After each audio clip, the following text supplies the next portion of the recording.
if it's too loud. Hello, and welcome to another wonderful episode of Submitted for Your Approval, the weekly card review show for Collective, the community-created card game.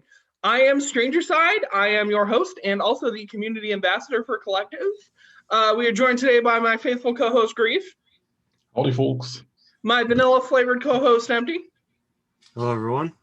And joining us today, a guest never before seen on the show, we have Puapka, Realm Admin for Swiatlo.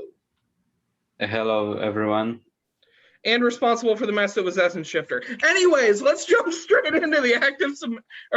Says the guy behind Mess of Many Men. The cards that got in last week. Starting with Sofus The Eerie is a 4-drop spirit 1/5 snake arcanist from nowhere in particular. With summon, discard a card, and then trigger the summon and entomb of a 7 or less cost unit in your graveyard, then banish it. So I love this card for a number of reasons. First of all, I love Marie's shenanigans, but Marie, to a certain extent, is bad at doing what she does because her game plan, you can disrupt the top card of her deck fairly easily. And sometimes you just want to be able to get, like, a cheap, easy way to get one of those summons. But, of course, to manage this effect, you also have to have some sort of cost restriction, or else you get, like, really easy Ush or something like that. And I wouldn't even be surprised to say you would run this, like, off Affinity. Flavor-wise, this thing is super creepy, super cool. I really enjoy it. I don't know. This makes me want to go back and look at Marie and mess around with Marie. But I don't know specifically what to do with it yet. Grief, what do you think of this card?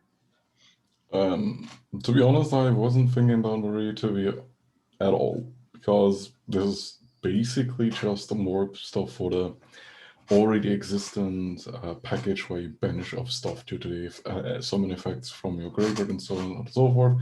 This is just an idle contract target, a pretty good one because it can hit more stuff that idle contract cannot. So this just goes into specters and similar things that basically play out of the graveyard anyways. Yeah, you don't really need Marie for that. Grief just wants to Phantom of the Opera and use this on Phantom of the Opera. Or no, idle contract this. I don't know. Empty, you go. Yeah, so the obvious use for this is Don Ruku, because it got updated to 7 mana. So you can Don Ruku on turn 3, which is kind of ridiculous because you can go idle contract this, then summon retrigger Don Ruku. And if you're Marie, you get another 2 XP because that procs your passive. I think this is very strong. As an instant home inspector, it's like they will love running this. But like you really need to watch out for any summon on like a 7-cost unit, because this can really like break those cards in the right situation. Yeah. Could we maybe see this getting cosmetic into Walnut, do you think, Grief? Could be the case because that could basically fit right in there. Okay. Puapka, what do you think of this? So for power level of the card, it feels pretty strong, and I will need to check like every 7-cost summon card. But what I think Cormill's intention was, I don't know how successful, was that I'm fairly sure he wants to use this with possums. I don't know how that successful will that be because it banishes, but which is also good. But I feel like that's what he wanted to do with this too. Well, so yeah, I guess one could easily build an alt-win contact that is just Possum Mama, this, idle contract. I could see it coming together. Yeah, that could be fun. And that might be jank enough for me to run even. Scorching Sands, a 4-drop spirit, picture of a background from Mirage with set all units attack to 1.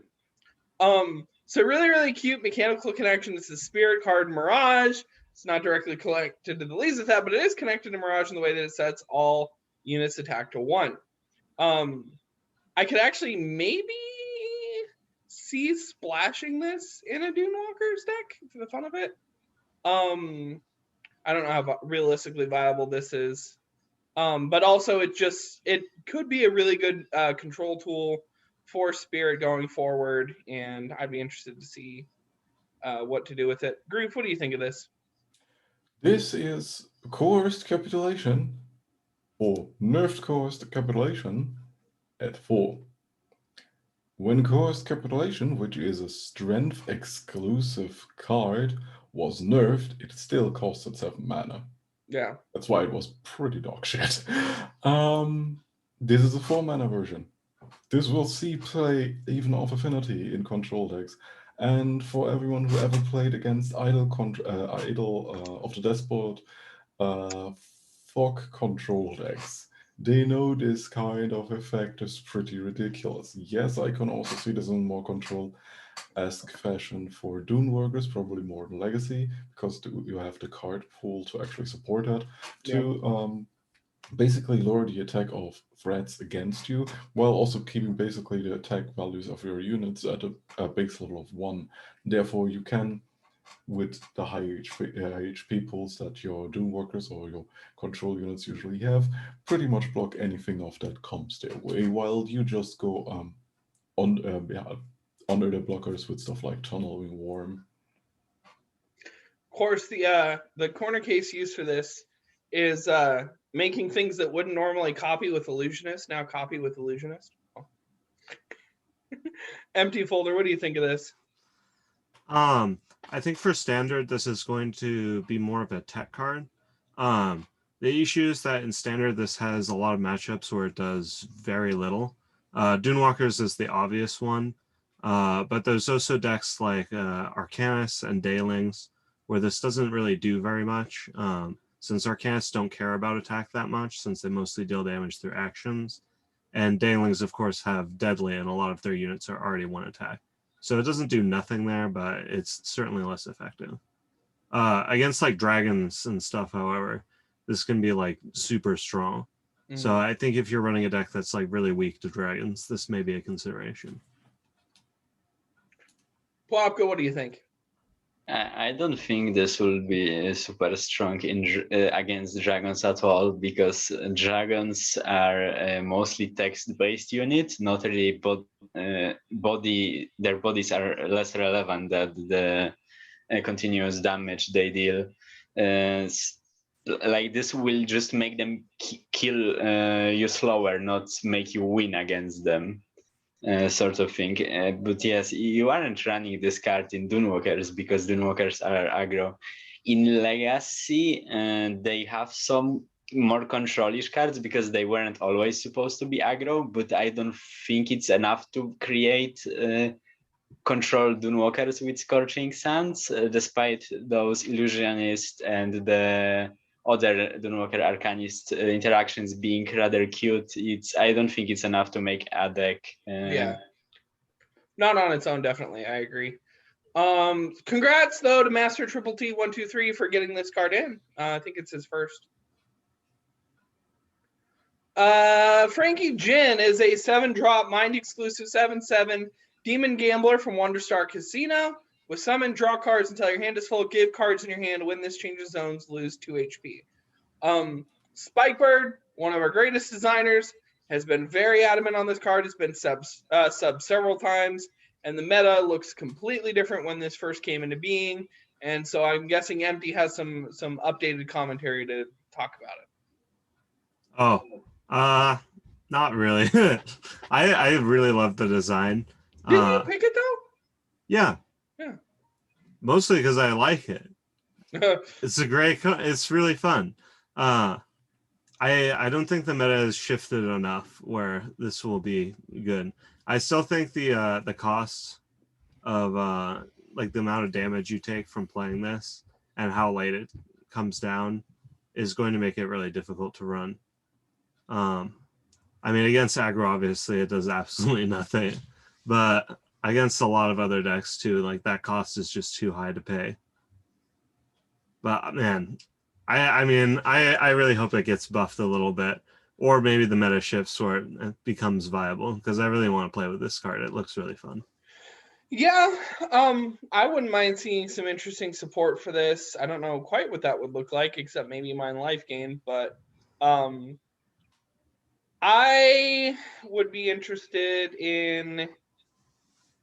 Yeah, I just at the moment I think I agree with you that this is kind of lacking just a home and really a thing to do with it.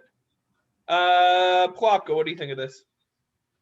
Well, so the main issue with the card is, I think that what hurts its viability the most is the fact that it's exclusive for Affinity that has no live game whatsoever. Maybe if Mind will be able to splash a lot of healing, I could see this card. Other than, and when this enters the graveyard, triggers could also support it. This is cute, Tezzy, and not realistic to imagine. But I can imagine a sketch time imitator into the Djinn and doubling your hand and triggering arrow of the enter the graveyard triggers cards could have. That could be interesting. Do we have really a lot of enters the graveyard triggers that proc like that? Mostly in Legacy. Legacy, I see. Grief, what are your thoughts on this? This could actually lay the foundation for Cheerios type deck, which basically cares about 0 to 1 cost cards. Therefore, if you can actually run a semi-combo-ish deck where you can run many kinds of 0 to 1 cost cards from Legacy, even to stuff like the 0 cost exclusive mana card, forgot the name, you can basically refill your hand to just extend your combo. This also goes with the Stomper, which then costs 0, I think, because your hand is full. So you just try to refuel your hand, play the cards out, lose a bunch of life because you don't really care about that, to basically win off the board state as is, and maybe even try to accelerate to the cards that you actually draw with it.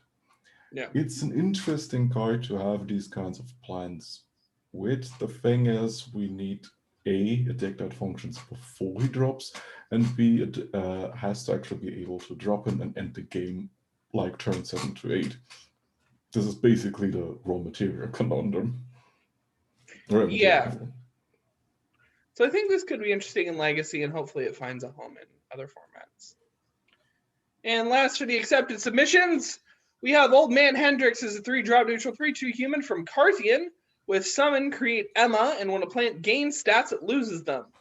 Emma the Rampaging is a 1-drop neutral 1/1 plant horror with regenerate, overrun, and at the end of turn, permanently get +2/+2. So this actually design came to me by the way of Space Turtle was talking about, oh, you had this character, he had this idea for this tech card against plant stat gain, I guess, and he had some other ideas with it. But I had this named character that was already actually featured on Ominous Greenhouse. Ominous Greenhouse belongs to this guy. And so we were, this is what they came up with. Puapka, why did you pick this card for us today? Well, I wasn't sold on how Space Turtle was advertising the card, and I was surprised it got in, because he said it's a tech card against green men and a self-sacrifice card, and I couldn't really see it as either of those very well. Yeah, I think the whole idea that this is just going to be a 1/1 most of the time, but it does couple, interestingly enough, temporary loss with a permanent gain. So even if your Emma dies, if it was able to get that ability off once, maybe twice, you can yarn it back, which actually ties into some of the Carthian themes with it. Beyond that, I think this honestly could stand to see an update and an upgrade. I was a little surprised it got in as well, but I'm not complaining because I love Carthian. It's my realm. Grief, what do you think of this? Idle contract target, that's basically it. Oh yeah, another item. Because the thing is, the more annoying thing is, okay, cool, you have this cute little plant which permanently gets more stats, but cannot utilize them as long as Hendrickson is on the board. Hendrickson is basically a pseudo blocker, considering that, okay, you want him to die as soon as possible, but until he does, Emma is completely useless. And sure, she's able to be reanimated, but that's more or less an upside of the green reanimation deck that cares about one-cost units. So overall, you just want to trigger his summon effect, get Emma out, and if she dies, you don't really care. You can just get it back anyway with the removal that basically reses her for free. Yeah, I think this could stand an update. Another way this could stand an update, I would like to see the Kaiju tribe on this, because this is more or less a drawback Kaiju. MT, what do you think of this? Yeah, so I think it's like a green man counter, and as self-stack support, it doesn't really do its job.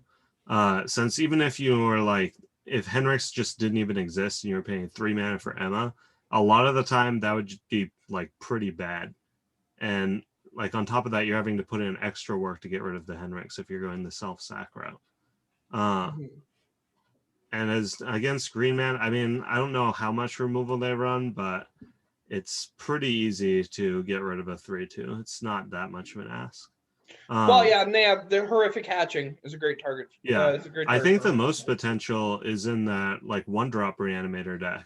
The funny thing is that like that deck, a lot of the time, I think you end up wanting to run Green Man because it's a pretty natural fit if you're reanimating a bunch of 1-drops. And then this is a Nombo with your own deck and you can't run it. So I think it may have a hard time finding a... I would just say run it with Idle Contract. I mean, run it, not like, to play it. The thing is, yeah, it's not even that great with Idle Contract. Yeah. Like if your opponent has a ping, they can just remove Emma and it does nothing. Yeah. And you paid 3 mana for it. Mm-hmm. Yeah, so it's in a weird spot. I think this is going to get updated, but it's already in the game, so already +1 for me.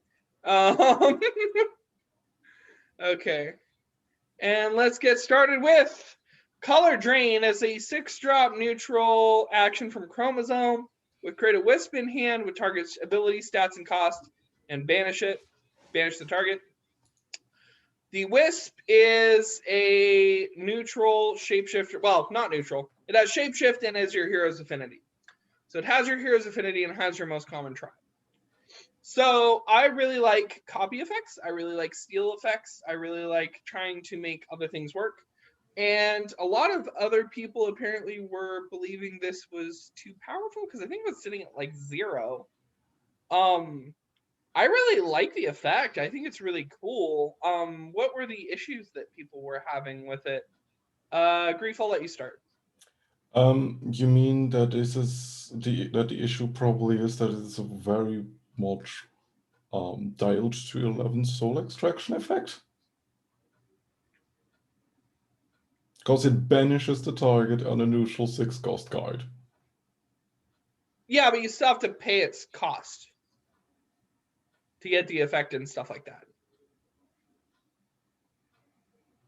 Yeah, but you basically don't care because you're going because your opponent goes like 1. Yeah. Well, yeah, I mean, so yeah, do you think a cost increase is all it takes to fix this? No, this is a card that Soul Extraction already is pretty much a dumb card to begin with. Soul Extraction got reverted. Yeah, but it was a dumb card to begin with. With the buff on top of that. Now it's thankfully reverted. Now you have this kind of atrocity. Okay, so people didn't like Soul Extraction. They don't want to see this because this is okay. MT, what do you think of this?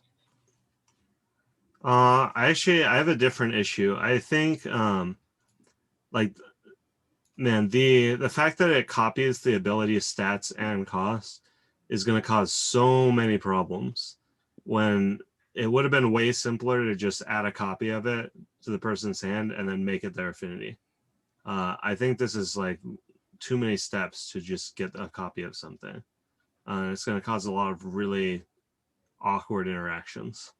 I can't think of anything off the top of my head. What are you worried about? Okay, for example, let's say I use Starving Skinworm on my opponent's card, and then they play a copy of this and put the Starving Skinworm ability on it. Oh. What's going to happen? Yeah. Okay, I can see what you mean. This does add some confusion and complexity to things. Puapka, what do you think of this? Well, the thing with soul extraction was already, it was kind of annoying how it basically stole your game plan and use it against it while advancing the board. This doesn't do the same thing because it creates it in hand. It's probably fine, honestly. Just if people want it or not is the question, pretty much. So you just think, so you just think it's just people dislike it. There's no real issue with the card.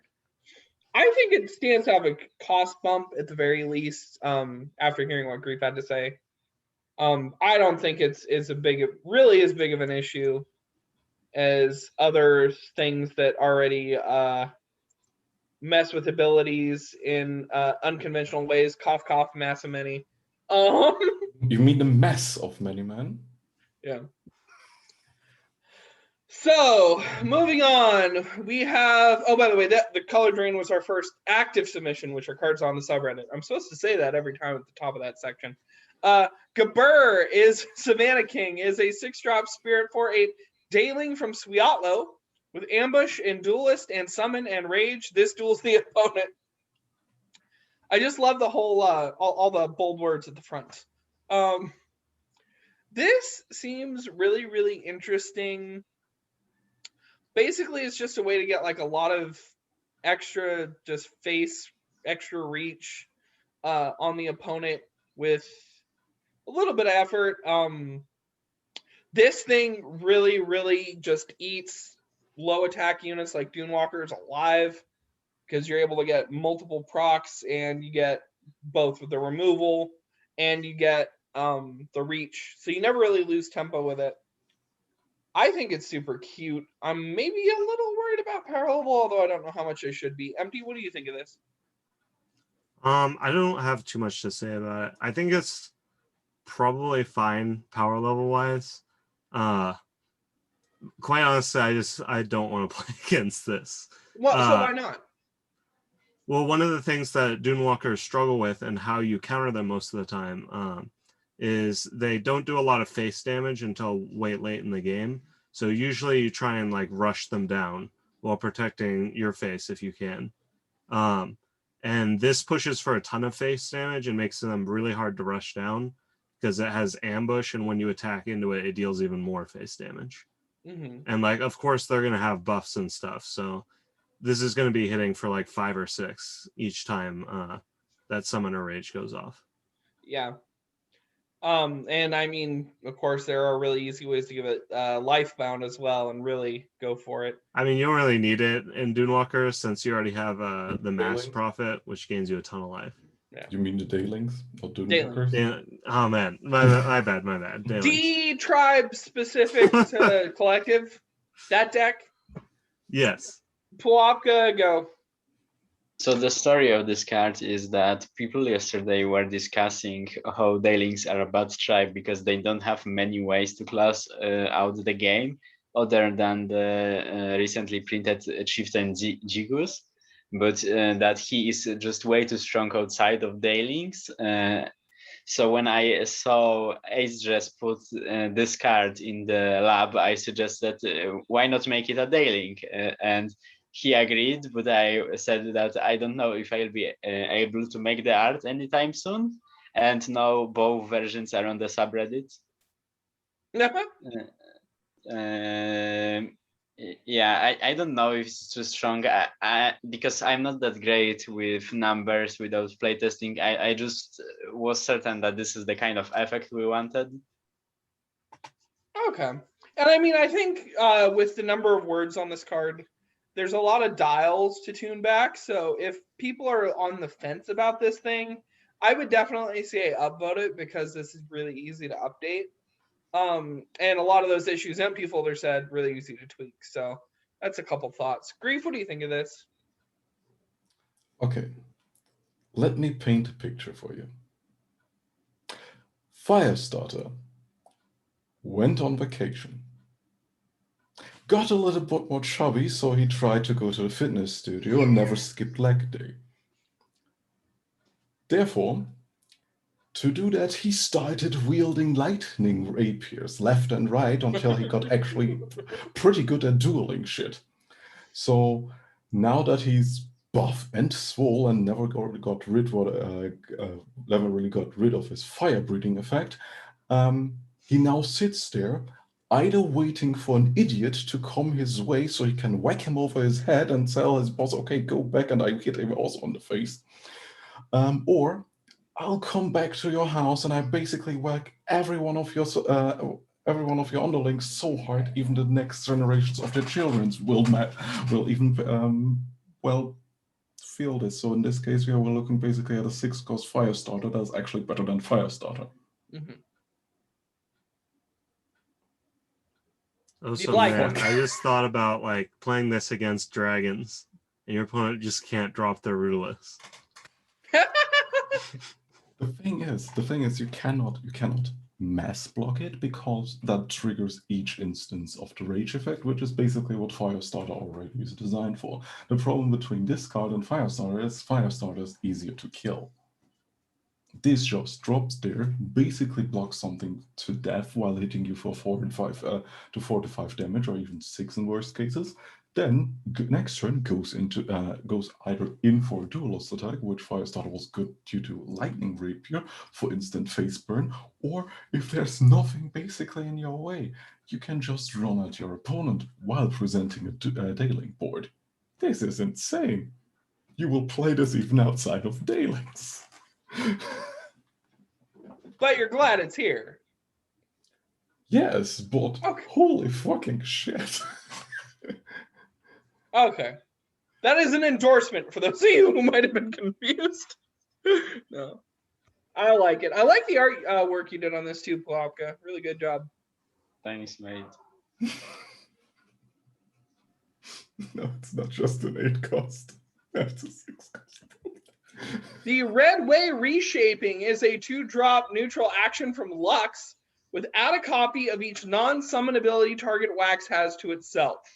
So for those of you who don't know, I am a big fan of messing with ability blocks, and I love stuff that alters the abilities of units in unconventional ways.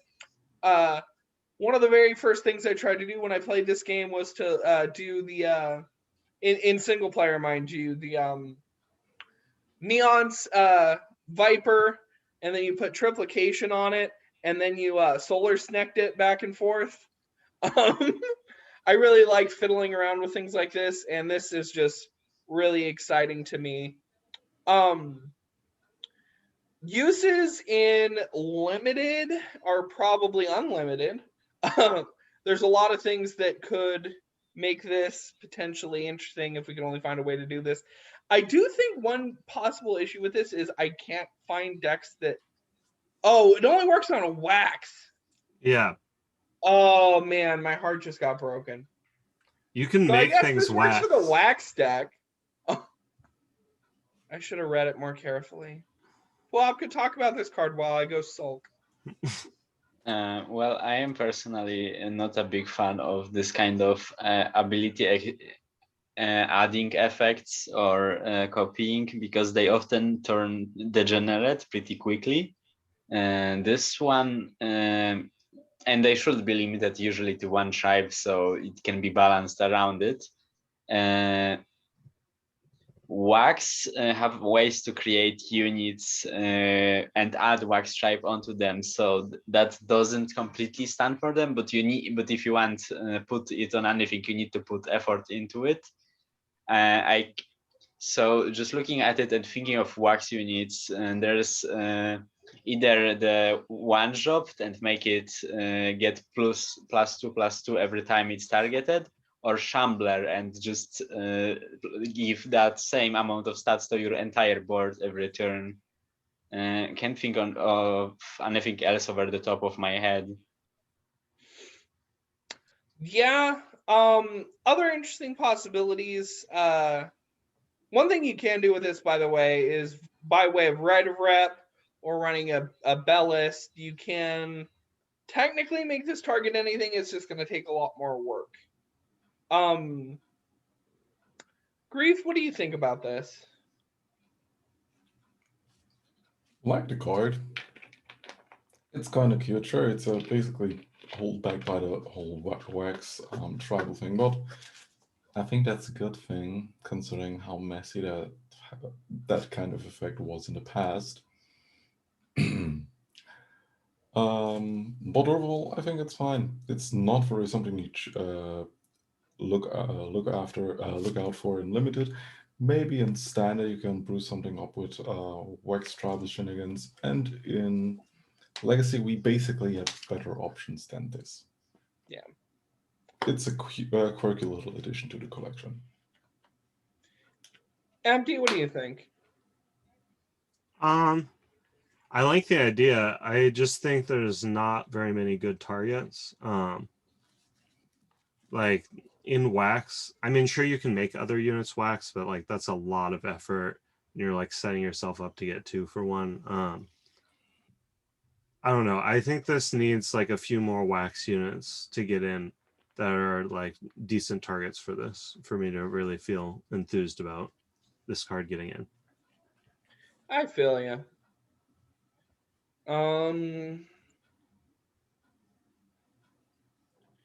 It's kind of one of the ones where I wish we had Spike on to tell me what grand design he had in mind for this. Of course, it does also proc their target stuff. The Clumsy Chemist is a 2-drop neutral 2/3 scientist from Tutela with when an allied unit is banished from play, move this to play from hand. So I like, and I didn't even realize how cool this was. Leaping Spider is a really, really cool card in Limited. This could also be a cool card in Limited if you have the right stuff for it. Mostly, this is just a neat way to get a little bit of extra free value, and this is for the kind of people I think who like to obsess over curves and try and figure out the optimal way to get the good stats on the board fast. Grief, this is the top of your pick, so I'll let you start talking. It's funny that you mentioned stuff like Jumping Spider. Jumping Spider, Settler, Dust Settler, etc. I just wished for more exploration and self-casting unit designs with triggers that basically put, as mentioned, stats on the board. Not technically, they don't necessarily have to be outrageously creative with their effects while they're on board, just a sleek little free body that you can basically put into a deck plan. And this is perfect for that. It's a neutral unit. You can basically deal with shift shenanigans, shifting up or shifting it down without having to be held back by playing it off affinity or on affinity. This is a cute little body in neons. Any kind of shenanigans where you have units that are banished or banished for certain effects. This just fits right in, and I think it's a fine effect, and we need more cards like this. Yeah, I do kind of wonder about maybe building this into like a Monster Mash style thing with mass and reoccurring accident and stuff like that. Because one thing this can do is if you want to build a ridiculous unit via like a fusion project or mass style thing, or you just have a unit that you want to recur a bunch, you might be able to do some shenanigans with massing, using this as a component to a bigger mass or something like that. It would take a lot of forethought, but I would really like to see this in just so I could tinker with it. I think, which is appropriate for a scientist. Empty, what do you think? I'm with Grief. I really like these types of effects. I think this card is a great way to help mitigate the tempo loss that comes with like playing neons and using your cards to just repeat your little effects. And this just helps give you a board. I think if you really want to go for like the meme deck, you can run this in Fusion Project, and then just hope you get something big attached to it. Yeah, that's what I was saying. Like, I mean, the mass combo just seems so awkward. What are you going to do? Mass stuff together, then return this to your hand? Well, you could have other components that have like rebound or something like that, and make sure that this gives you a way to cast it the second time when it dies. I see. Oh god, it's even memeier. Yeah, I don't know. I don't know. I like shenanigans like that. I'm a single player guy. I play dorky stuff. Puapka, what do you think of this? Why doesn't this have human or dwarf I tribe? just realized that the second you said it, actually. I mean, I know that this can be a dwarf because Tutela has dwarfs alongside humans, and he doesn't look very tall. So yeah, that can be also a tribe, but No, it's just a scientist is scientist. just his species. They're born with the It little is lab Tutela. goggles. Yes, It's like, other than that, I'm also with everyone on the 3 units chain. Yeah, pretty much. I'm just curious, what happens first, this trigger or the entomb of the one-drop scientist? That's legacy, of course, because if this happens before the entomb of the one-drop scientist, you can just turn one bloodletter it into 4-drop on turn 1. Of course, random 4-drop, which isn't great in legacy. yeah. This can be pretty fun. Just not sure about the sequence. Yeah, and it's sitting at 3. Come on, guys, upvote this. This is a fun card. The Wurmongus is a 7-drop strength 7/6 giant alien worm from nowhere in particular. With ambush, and if your units have 15 or more total attack, give all your units +4 HP and regenerate. So, cute stuff. I love... by the way, Shasta Main, for those of you who don't know, is actually an old player who's played way back when and has recently come back. We thank you very much for rejoining us. We are glad to feature you on the show. For those of you who didn't catch this, this is Dat's final level up reward backwards, basically. Cares about having a lot of HP and gives you regenerate. And I think that is such a cute, goofy way to make a card. And I'm so glad I realized this because I realized it like just a second ago. This turns a good board into a board that is nearly impossible to deal with, short of like a board wipe or hard removal or something like that. Because it gives you so much regen, so much HP. But if this goes away, a lot of that can go away too because you're losing your HP and your ability to regenerate. I'll let where were we? Empty, you can talk on this. Okay. This is a very strange card. I like the idea behind this effect. But I think effects like these are a bit weaker than they initially seem.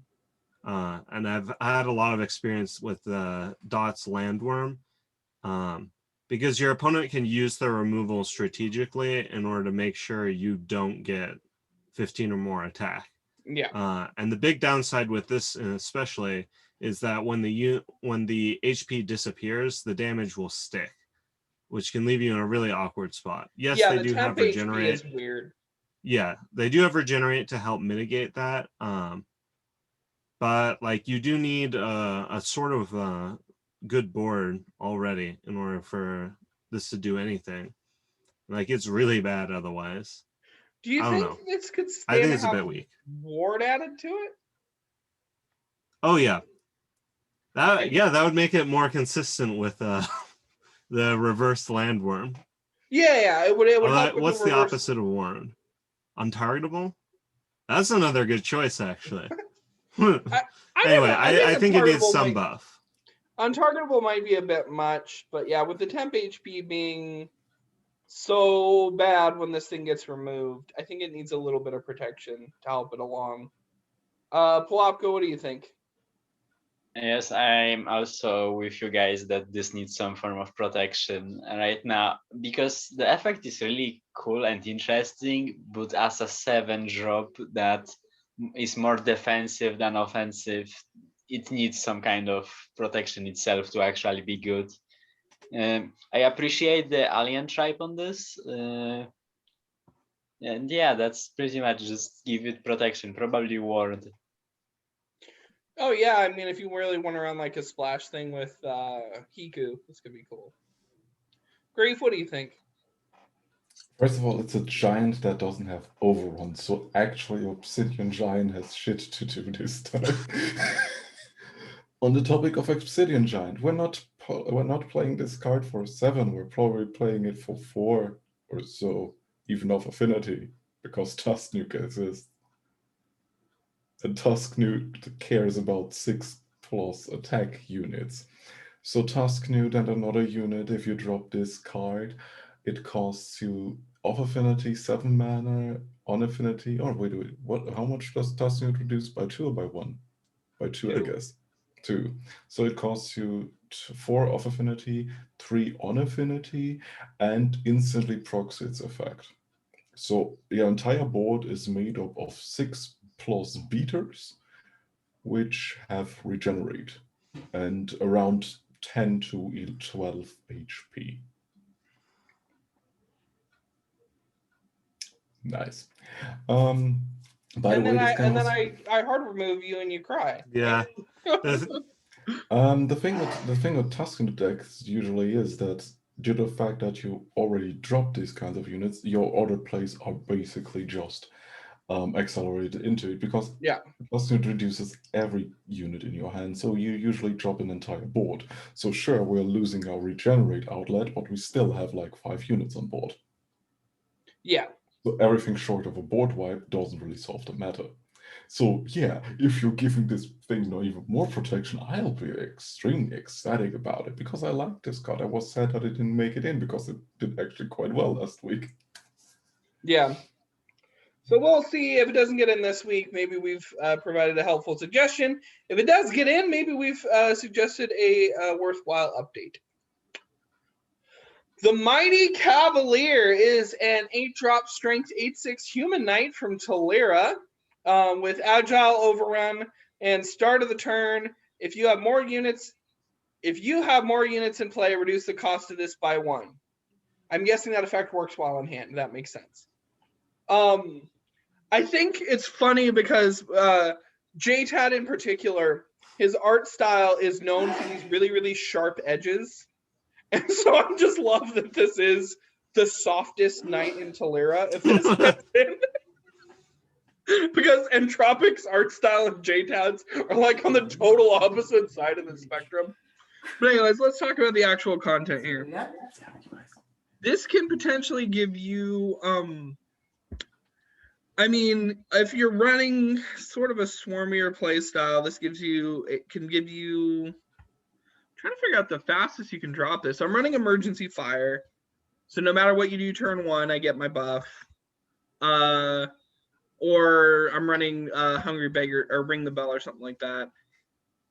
I think you could reasonably get this off on 4 if you're running the kind of deck for it. But the question is that worthwhile? If it's in your starting hand. If it's in your, I'm assuming it's in your starting hand. So I'm just saying the earliest you could get this out. Puapka, what do you think about this?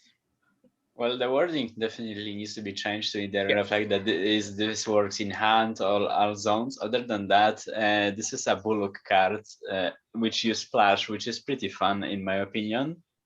And yeah, you play well, not even bullock, any kind of swarm aggro deck that can afford this will probably run this depending on which zones the ability triggers.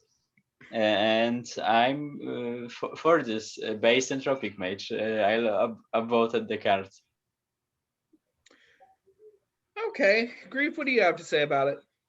Basically what Pop said, it's a swarm card by nature. You want to have basically board control or, well, board dominance, and it's just a good payoff, and usually at the top end of your curve. It's fine. Funny enough, did the card that benches all the highest copies card that's in your deck get in? Because I didn't remember. Destabilize, yes. Yeah. Funny enough, this is the card I mentioned when it came to putting tags into aggro decks that run Destabilize. Because at that point, sure, you can still play a swarmy aggro deck, but if you put out the stabilize, this is actually the thing that is hit in your deck, while also reaping the benefits of being a decent aggro card.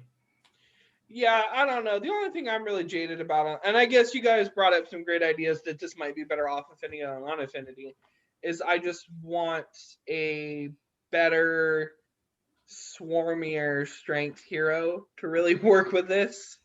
That's not on us, though. Yeah, I know it's not on us, but it's like the strength feels awkward because like I don't feel we have the hero that could really use this to its fullest potential without going off affinity, which I don't think should be the first consideration. Next sales pitch for Nick Stranger: make him able, or give us the possibility to not just submit skins, but even play-ready heroes with custom skins or artwork. MT, what do you think of this? So I think if this ability triggers in all zones, then you just put this in every single swarm deck. Yeah. Because it would be absolutely amazing. Otherwise, I think you run this sort of, I mean, you have to run it like sort of conservatively, because it's really bad if you like double draw this later on in the game, like when you're getting to the 4 and 5 mana range. And if you lose the board, it can also just be a dead card. So I think like 1 or 2 copies in a lot of swarm decks would be good, assuming it triggers only in hand. Yeah. Yes, I think the combination of the ability block and the stats block are about right. It's the combination of the tribe and the affinity that just really doesn't work for me. But we will see. I mean, I like that it's a good off affinity card. Yeah, I mean, I think the point of making cards designed for affinities they're not in is there really shouldn't be one. I know other people have other opinions on this, but I think just design like cards me. for the affinity they're supposed to go in. And me. We gotta have that talk some other time because it makes absolutely zero sense to me. Cackling Carver is a 0-drop neutral 2/2 Spectre Artisan from Mortstall, Realm of the Dead Things, with summon, destroy an ally unit, and if you can't destroy this. Neat effect. I know there's ways to make it so where it's unplayable otherwise, and I don't know why they didn't just do that. I guess you can also use it to proc an extra Marie trigger if you have an empty board. This is a cute little design from Wujek. Self-sack gives it a nice little tool. It's also in neutral, which is cute. I don't really know too much. I know I haven't been saying much this entire episode, but I really don't have too much to say about this episode or this card in particular. MP, what do you think of it? Oh, I love this card. It is a fair replacement for Bloodletter, which self-sack decks of all kind desperately needed. And on top of that is an amazing food support card, since it's finally a card that can crack your hearty egg, which food just had absolutely nothing before.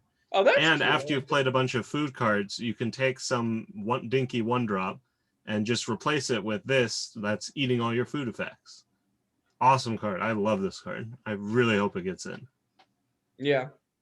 That is cute. The use in food is something I didn't see. I think that's one weird thing to be said about like Korn's art and Korn's like relationship with Mort Stahl is, even though there's a Wujek design, it's like you design all these things for Mort Stahl, and I want to believe in the cohesion of them, but I forget that Korn and Wujek also are just designers that make things that are designed to be in multiple places. And so it kind of like leads me down a mental path that I shouldn't go down. I don't know. Kind of a weird thought. Puapka, what do you think of this? Well, I was there when Wojak was making the card. He really wanted another way to pop his healthy eggs. I think this is way better in food in self-sacrifice because self-sacrifice is also another thing that has struggles with a hero a bit. I mean, usually held him, I guess.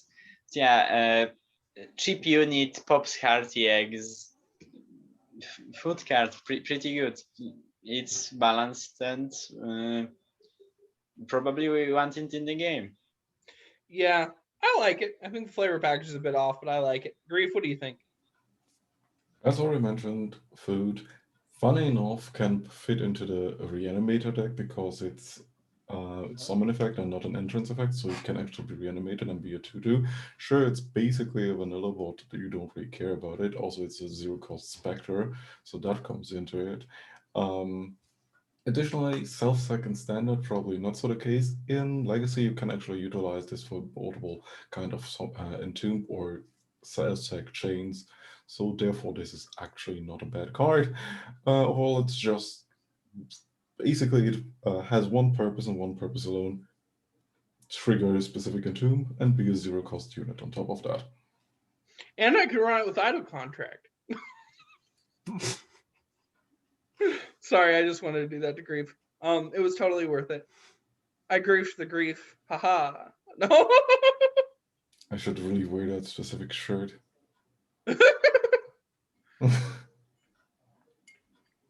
Okay.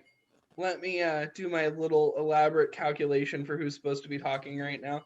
Okay. Enchanted Statue is a 1-drop mine 3/4 golem from nowhere in particular. With can't attack, can't block, and active, pay 1 mana, silence this. So this reminds me very much in many ways of Founder Statue, which I designed. Except this just has like you pay an additional mana and then you do that. This is really great on 1, I think. Maybe no, well, it's in mind, which is the weird thing. Really, really great on 1. I don't know how useful it is on other turns, but maybe I'm not thinking about this correctly. Puapka, what do you think of this? So I wanted to say about the art that he looks like I just did something very not polite, and he's about to explain it to me.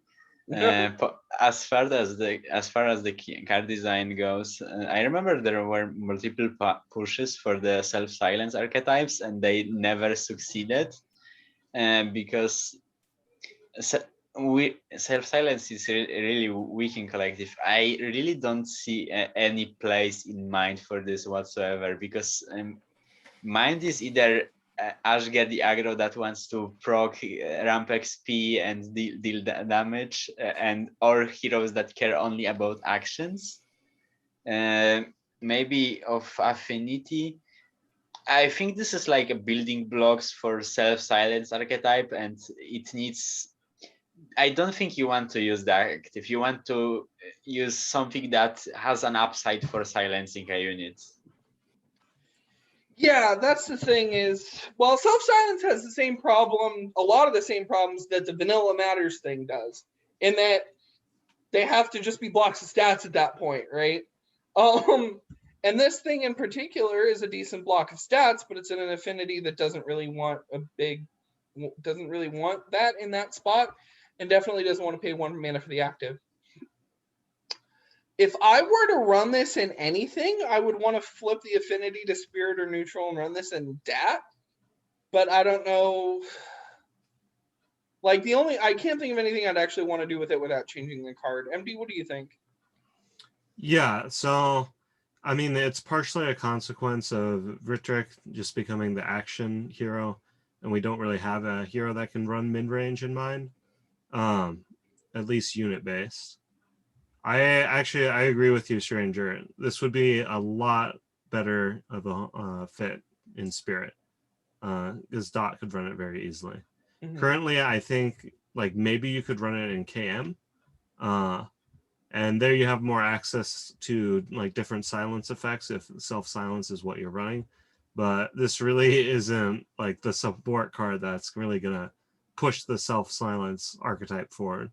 It's more of just like a decent 1-drop if you're running a sort of slower control deck that wants to have some beefy unit just on the board turn 1. Yeah, Grief, what do you think of this? I wouldn't slap an affinity on it in any shape or form. That's like the worst alteration to that card ever. Why? Because at neutral, this is still turn 3 a 3/4. That's less than a vanilla. Yeah, it's so slow.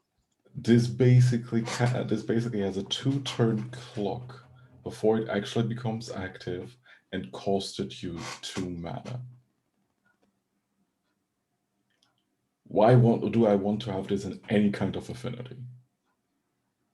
So you're saying you want a neutral? No, First of all, this has to be neutral. Then it needs at least one more stat point. Yes, I agree. Then, No, listen, at that point, why does the active already cost 1 mana? Because why the hell you're already spending a turn? No, listen, I think you just don't silence it. You just give this duelist. Yeah, but then it's a completely different card. No, I don't You mean give it like duelist. as ability. You use a card to give this duelist. Actually, because I just In realized. mind, it still needs to be neutral. I mean, Are you yeah. running The cam? thing is, even if you're giving it a duelist, you still spend resources in a unit that basically doesn't do anything on its own.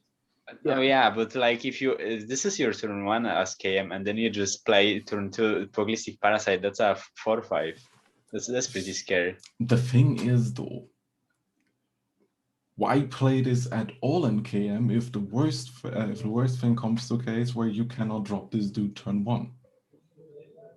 Well, then you just banish it. Yeah. Okay. But that doesn't basically change the fact that this on its own is a shit card.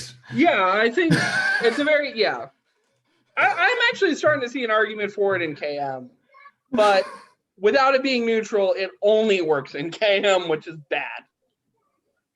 And it's not even that fun in KM. Silk-Veiled Arachne is a 3-drop spirit 0/5 spider horror from Degenesis. With ambush, ward, and enemy units have end of turn, this unit's controller loses 1 HP. This is potentially spooky, really interesting anti-aggro tech. I feel like this is a dot card because it has the ward to prevent it from getting removed or getting duelisted, and it basically just turns all of your 1-attack things into, oh no, they're hitting me as much as they're hitting my opponent. So really great against Dunewalkers or any just kind of aggro that goes low.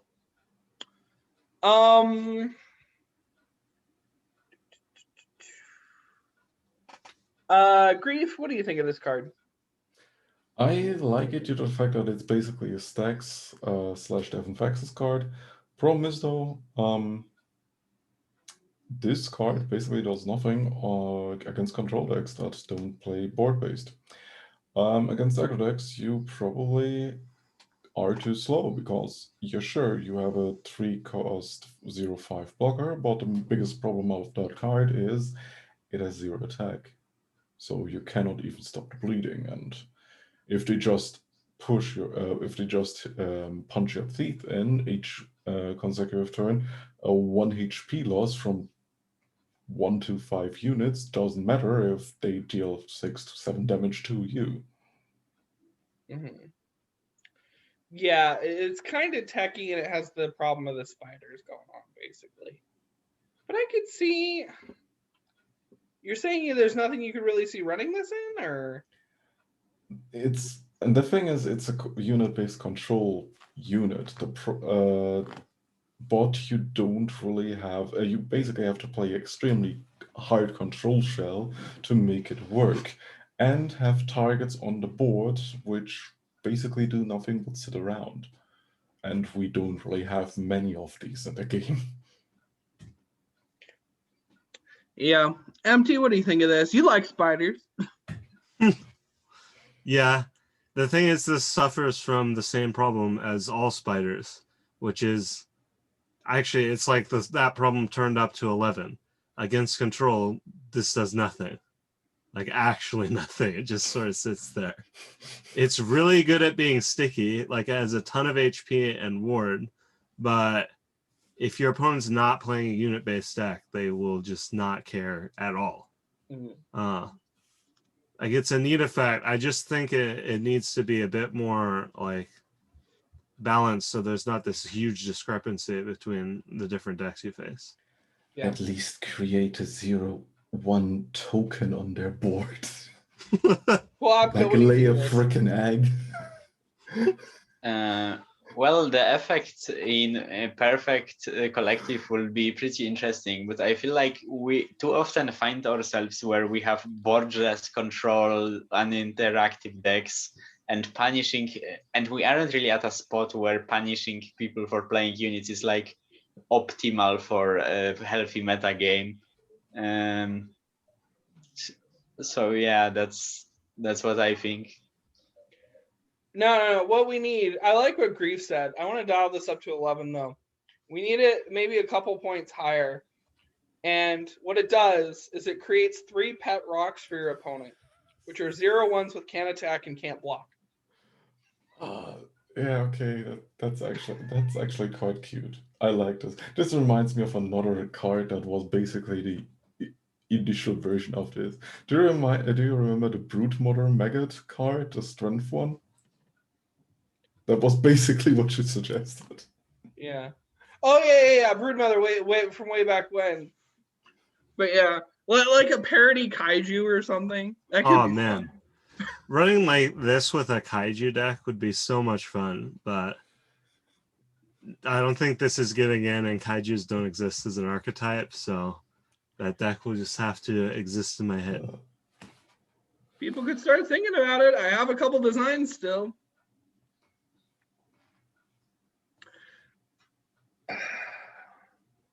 Grief, I'm not even gonna try. Can you just read this card? Neugierig's Ichor. From Mordstar. 2-cost spirit. Target player mills double this card's mana cost. Draw an action. There we go. Now I didn't have to say the really complicated word at the beginning. So oh yeah, it's from Mordstar. Mordstar, Realm of Death thing. The one thing, and I know this is again something that it totally perplexes me. My brain just can't really handle it. But you guys seem to be big fans of this. Is the whole idea of off affinity being a side grade rather than a downgrade. So as is, this is a mill 4 and draw an action. And in every other affinity, it's a mill 6 and draw an action. But it costs 3. I think, obviously, I don't think we have a big presence in mill, and I think this will make players happy. I know community member Revenge just came back. He used to run mill like crazy. They're probably all over this design. Would have been nice to have them on today. As is, it's kind of a little single purpose. It could also be used as an action tutor, or it could be used, of course, as grave source. But there's nothing about this that particularly excites me, but I can see a lot of other people, like I said, getting excited by this card.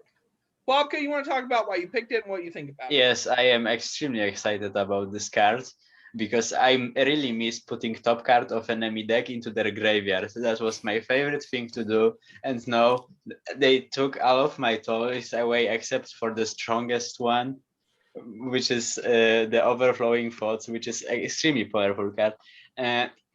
So yes, I like this. I want alternative win cons in collective like mill to be to contribute to the variety of the game, and same with the of affinity and being side grade. You think about the affinities wrong because they are tool for deck diversity and creating card that it has different effect if it's costed differently. Allows that deck diversity to be even higher. That's why this kind of affinity effects are interesting. And since Mill was always struggling being between 2 affinities, mind and spirit, namely, regardless in which one will be the new Mill, this will find its home there. Very nice. MD, what do you think of this? I mean, it's a perfectly fine mill card. I quite like it. I also want mill to return, even though like I don't usually play it. It's still a fun deck to have in the meta. Interestingly, this is also pretty good with the updated Essence Shifter, since no matter how much you increase the cost, you're still getting about the correct amount of value. It's a cool card. Yeah, I actually do like that aspect of it, that it can interact with cost increases and cost decreases in an interesting and meaningful way. That's a little cute, I guess. Grief, what do you think of this? I want to play an Essence Shifter Mill promo deck. This just sounds hilarious. Because 3 cards of this make basically, 4 mana, your opponent mills 8, you draw an action. Didn't they change promos off Affinity? Oh, sorry, they draw an action. What? Didn't they recently change promos off Affinity thing to not be a thing anymore? It's only one now. Of course, but Essence Shifter increases the cost. Oh, Essence Shifter, sorry, I missed that part. And also this card then has Rebound. Yeah. Given this Rebound is fun. So basically, you have 6 copies that could potentially find each other in a hero that can ramp this out. Yeah. I mean, if that's all you want to do, if all you want to do is mill every day, I would love to play it. I would actually love to play a promo mill deck, because that just sounds so fun with Neugierig's Ichor. Please don't vote this card, it's good. I enjoy. Yeah. Okay. Terrify is a 1-drop mind action from nowhere in particular with exhaust an enemy unit and give it rage. If alive, bounce this. So this is an interesting way to do enemy bounce in a way that's maybe more equitable. I love, and I did want to comment on Entropic Mage's little shadow of a midget Theowen or whatever this is. I don't quite get it. I love the face. It's just, the art's a little too dark, but it's very captivating in its own way. As far as the actual effect of this, I don't know if it does enough on its own. I almost wish that it maybe had a rebound or something, but I'm probably going to get told otherwise. So, Grief, what do you think? This card basically encapsulates the feeling that I have when seeing this card, and probably is echoed with a large majority of the community. This card has a mouth, but sadly cannot scream. You're exhausting a unit, making it basically do jack shit the turn you exhausted. Next turn, you just passively ping it away, and it's back on hand. So you basically made your opponent waste 4 or 5 mana on a big dude or a mid-range unit, whatever. Sure, units should be susceptible to soft removal like Bounce, but Bounce is in a very controversial spot regarding the mechanics of collective.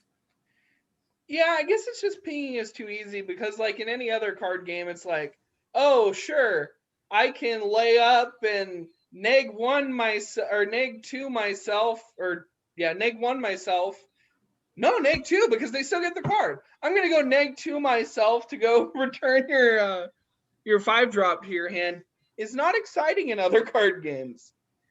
And so I feel this is fine. I guess it's just... The thing is, you're also forgetting that you already stun a unit, which probably already just entered the turn, just entered the game. Next turn, you exhausted, so it did nothing for 2 turns. Yeah. Next turn, you can basically passively ping it off with a board wipe or whatever effect.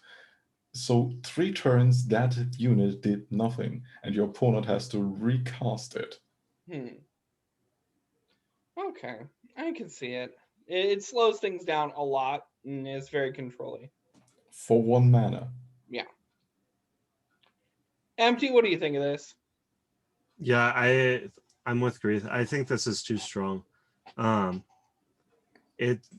effects at this low of a mana cost are just very scary. A lot of the times collective is very tempo oriented, and wasting a bunch of your opponent's mana and multiple turns on a unit is a really big deal, because it can make the difference between getting off your combo, getting off your late drop, and being dead to board damage. And in stuff like action spam, like card advantage and having little pings is just a complete non-issue. Like, it doesn't really matter that you're spending extra cards to bounce this, because you just have so many rebound pings. Yeah, that's the thing. Puapka, what do you think of this? Well, I picked this to make the joke, and Griff already made it. So yeah, pretty much what Griff said, honestly. A way to fix this card, though. Either get rid of the exhaust clause and just give the rage effect to a unit with a bounce, or make it a repeatable exhaust effect with exhaust a unit rage. When still alive, exhaust this. So basically you can double down on the effect if you just use the exhaust. So it's still on the board. Your opponent still has to continuously put resources into this to keep it in check, but that's one thing. But both parts on the same card in this particular order is rather ridiculous. Of course, the best way to do this would be to take the shaky dog art that I had on a card a while back, and you guys can look for it. It's a little dog and a little monster. Put that on this. That would just make it perfect. But yeah, Rage Exhaust this I think might be more workable. At least then you still have to put in the effort to do the slowdown and put in more cards. I think that would fix it. Yeah, I guess I'm just used to playing where it's real slow. Oh, we have one more card. I forgot about it almost. Hope you're excited that I didn't forget your card, Spiny Nerd. Fuzzle is a 0-drop neutral 1/1 rodent with summon, active, and attune. Create a Fuzzle and shuffle it into your deck. So cute. This is old thrifty fishing art, and the effect is also cute. I think it's funny this was designed as a spider and is now just a 5-eyed rodent. Effect-wise, here's the thing. I really, really want to love and embrace the Fuzzle. I liked Lawlimp a lot more than I probably should have because it was just such a quirky way to play the game. I like the fact that I could run this in my pet deck, non-native matters, but I just don't think it's where it ought to be. I like the reference even, but as it is, I feel something's wrong. Something is horribly wrong, and it's reflected in the votes because it's at 0. So I implore you, I beg of you, panel, people who are way better at this game than me actually, how can we save Fuzzle? Empty folder, I'll let you go first. You took Fluffy Boy and gave him a downside. It wasn't a good card. Should this be more like Lawlimp, maybe? And shuffle into enemy deck or shuffle into both? I mean, yes, but that's also a completely different card. I think it's a similar card. I mean, it goes from putting stuff into your deck and like griefing your own deck into a card that hurts your opponent's deck. Like it's well, what if you did both? Why not both? Oh no. No. Just gonna give everyone a bunch of 0-drop rodents. Yeah.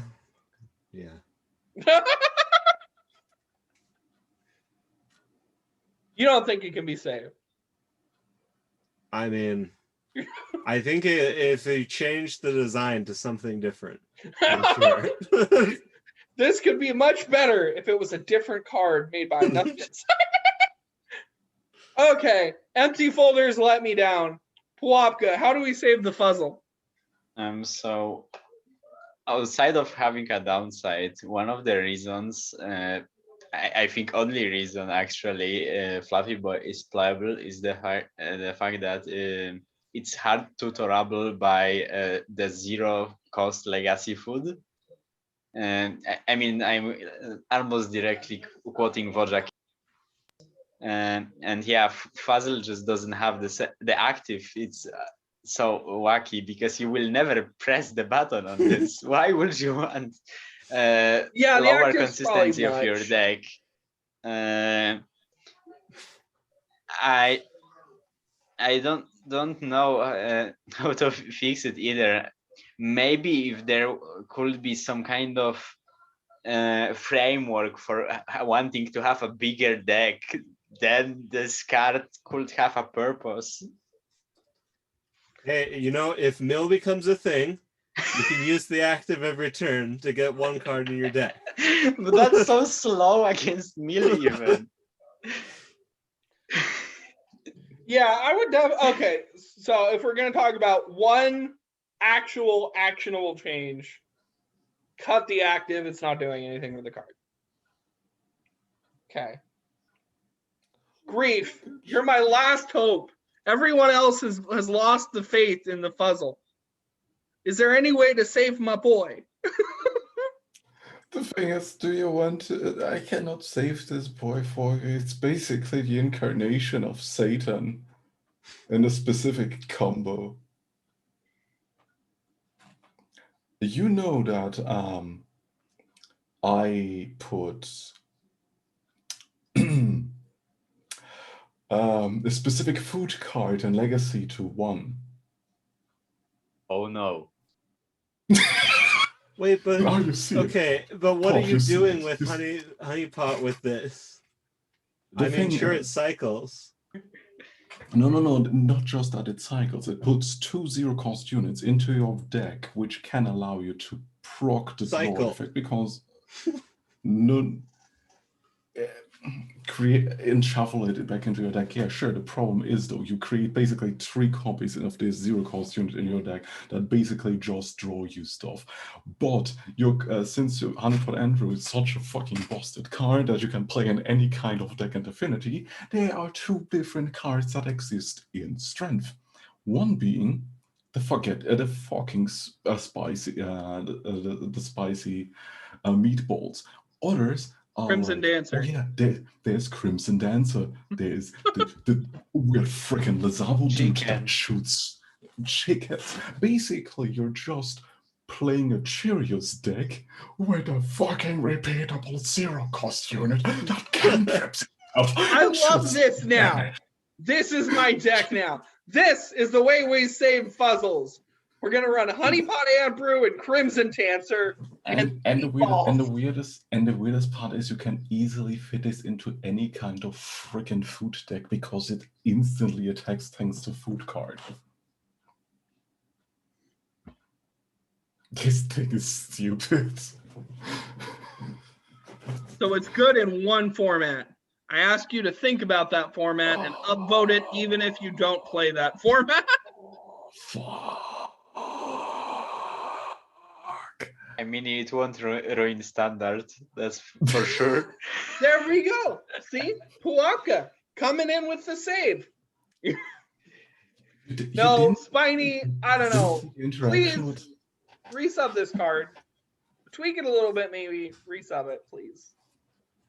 Fluffy boy with the downside, but I want to love it because it's so quirky.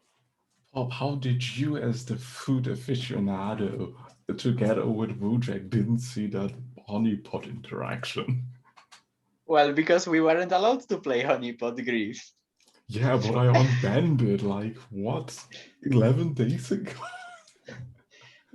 Well, no one has played the format yet since the unbanning of pot. Okay. You disappoint me. Why have you done this, Grief? Why I have you am unbanned honeypot? I am the only At one who one. submitted a deck. I couldn't even fight anyone. I put it at 1. I didn't know that someone was asinine enough to put something like this into existence on Reddit. Thank God it doesn't do well. Yeah, so that was the end. Thank you very much, Grief, for joining us. You're welcome. It's always fun to be on this show. And thank you as well, Empty. Yeah, thanks for having me. Someday we're going to go there, you and me together. The beach in your picture. I feel like you said that last week, too. Oh, Yep. well, And no, the I week mean it, before dude. that. We're planning this. We're planning this as an excursion. And Puapka, it was so nice having you on. You were much less rude than I anticipated. So, loved having you on. What did you expect? I am very polite. You cannot be worse than me. I mean, Love it. No. Puapka, it was great having you on. Thank you very much. Thank you. Anyways, like, comment, and subscribe. Remind me why I'm doing this. Everyone was nice today. That was another thing. Everyone was nice. Last episode, everyone was mean. Like, comment, and subscribe. Remind me why I'm doing this. Keep playing collective. Keep on voting on cards. Bye. see ya.